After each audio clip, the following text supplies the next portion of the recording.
Bonjour à tous et bienvenue sur Vice c'est malin. Aujourd'hui, on a la chance d'accueillir une spécialiste en déco qui est Stéphanie du blog Déconome. Bonjour Stéphanie. Bonjour Robin. Donc Stéphanie, tu es une spécialiste en déco. Son blog est très populaire parce que tu parles de déco. Tout le monde aime la déco et en plus de déco à petit budget. À petit budget, exactement. Ouais, Déconome, c'est la contraction de déco, économie. Et, j'ai commencé ce blog il y a 7 ans. Parce que je venais d'acheter ma maison et comme tout le monde, la décorer, c'était presque plus une priorité tellement j'avais d'argent à dépenser dans d'autres choses, la rénovation et tout ça. Donc j'avais plus d'argent pour décorer. Je me suis dit ça doit sûrement être une thématique qui est assez fréquente. Du coup, tu as commencé ton blog quand tu as eu ta nouvelle maison? Ouais, à peu près quelques années, peut-être 2 ans après avoir eu la maison. Donc j'avais eu le temps de me faire la main de ce que c'était d'être propriétaire, d'avoir beaucoup de dépenses et de plus avoir beaucoup de budget pour décorer finalement. Excellent. Et pour toi, est-ce que c'est vraiment important de vivre dans un bel environnement en fait, d'avoir une maison bien décorée? Pourquoi c'est important pour toi? Pour moi, c'est important, mais je peux concevoir que ça soit pas si important pour tout le monde non plus. Tu sais, ça dépend toujours qu'est-ce qu'on entend par décoration. Mais pour moi, le plus important dans la décoration, c'est d'avoir un environnement qui nous ressemble, qui soit à notre image, qui soit personnalisé. Le but, c'est de se sentir bien chez soi. Et parce que tu sais, notre environnement, c'est notre confort immédiat, c'est vraiment l'endroit où on vit le plus souvent.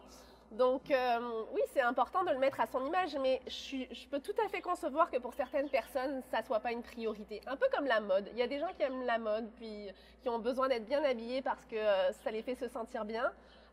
Moi, c'est plus la décoration, ma passion.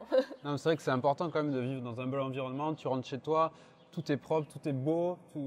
C'est quand même ton cocon familial, ton cocon un peu. Oui, c'est sûr que ça fait du bien. Écoutez, de toute façon, vous pouvez le tester chez vous.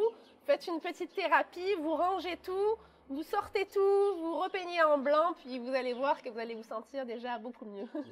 Et donc, c'est une de tes missions, c'est de décorer de façon économe, comme on disait. Ouais. Parce que malheureusement, quand on trouve des belles décos, on va voir sur Pinterest et tout. Ouais. On va faire un tour en magasin et là, aïe, ça marche pas. Ça coûte vraiment cher. Oui, ça coûte très cher, on se rend pas compte.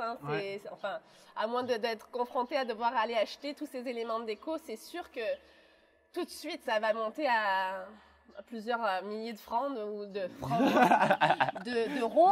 Moi, j'ai quitté la France il y a 13 ans, les amis. 13. Je suis restée sur les francs, tu vois. Ouais.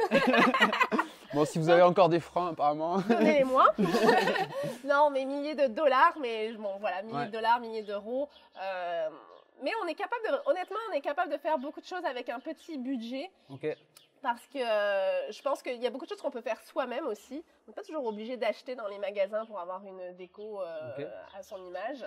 Il y a la récup aujourd'hui, on peut récupérer des meubles, s'en faire donner par la famille, on peut les revaloriser, les repeindre, leur donner une nouvelle vie. Et on peut ensuite faire beaucoup de choses de ses mains. C'est pas pour rien que la mode du DIY est si grande et puis que des blogs comme le tien, Vice c'est malin, soient aussi populaires parce qu'on peut maintenant faire les choses soi-même. Et décorer pour pas cher. Il faut juste de la créativité. Mais bon, si vous cherchez des idées, venez sur mon blog. Allez sur le blog de Stéphanie parce qu'il y a vraiment beaucoup d'astuces pour justement faire sa déco de façon économique, comment dénicher des bonnes astuces. Ouais. Et donc le bricolage, c'est quand même une des façons de faire des meubles, de faire des économies tout en ayant mais je suis pas aussi douée que toi, je te le dis tout de suite. Non, mais tout le monde peut commencer par contre. Tout le monde peut commencer, et puis je pense que tu l'as bien expliqué dans votre formation, il faut juste bien s'outiller des bons outils et ensuite suivre tes techniques. Mais moi, je suis vraiment pas aussi avancée, je vous le dis tout de suite. Parce que honnêtement, quand tu as une famille, moi j'ai 2 enfants, j'ai pas tellement d'espace pour ranger mes outils.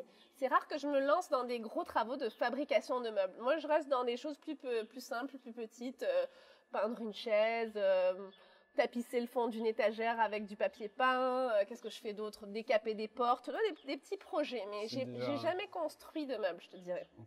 Et si quelqu'un veut se lancer comme ça dans la construction, déjà de ce que tu fais, parce que c'est quand même un premier pas dans le bricolage, commencer à décaper des portes. Ouais. Qu'est-ce que tu peux conseiller en fait aux gens qui veulent se lancer? Qui veulent se lancer, par quoi commencer? Moi je commencerais par vraiment pour décorer chez vous. Pour moi, ce qui est souvent la chose qu'on voit le plus, c'est nos murs, la décoration murale. Il y a tellement de choses qu'on peut faire en décoration murale personnalisée pour mettre sa petite touche personnelle à son intérieur. Écoute, tu peux faire tellement de choses, tu peux créer tes propres œuvres d'art, des trucs très simples. Tu peux utiliser par exemple des washi tape, tu vois ce que soit les petits les tapes comme des scotch décorés, japonais. Ouais. Tu peux faire des œuvres avec ça, tu peux utiliser encadrer du papier peint, tu peux écoute, les idées de déco murale à petit budget sont innombrables. Utiliser des caisses de vin comme étagères, toutes sortes de choses. Et là, ça permet de décorer, de personnaliser ta déco et de te faire un petit peu la main en bricolage. Exactement. Moi, je commencerai par ça. Après, bien sûr, si tu veux aller plus loin, se construire par exemple une table. Je trouve que souvent les tables, ça va être un objet de déco qui est assez cher. Hein. Une grande belle table en bois, c'est très cher. Mais aujourd'hui, se vendent des pieds de table en acier ou des pattes de table en bois qui sont quand même assez abordables. Et c'est facile de trouver une grande pièce de bois, puis de s'entraîner à tout simplement juste bien la poncer, mettre une belle teinture ou la peindre. Donc ça, avoir une table, se fabriquer une table, je pense que ça peut être un bon projet de déco pas cher. Exactement. Qu'est-ce qu'il y a d'autre? Mon Dieu, c'est tellement vaste. Vous savez quoi? J'ai fait 600 articles sur le blog, donc je sais plus par où commencer. Mais ouais, il y a définitivement de quoi s'amuser sans être un ultra bricoleur. Il n'y a pas besoin d'être un ébéniste professionnel pour commencer à fabriquer ses meubles. C'est vraiment ce qu'on pousse dans Vie c'est malin et ce que Stéphanie pousse aussi sur son blog.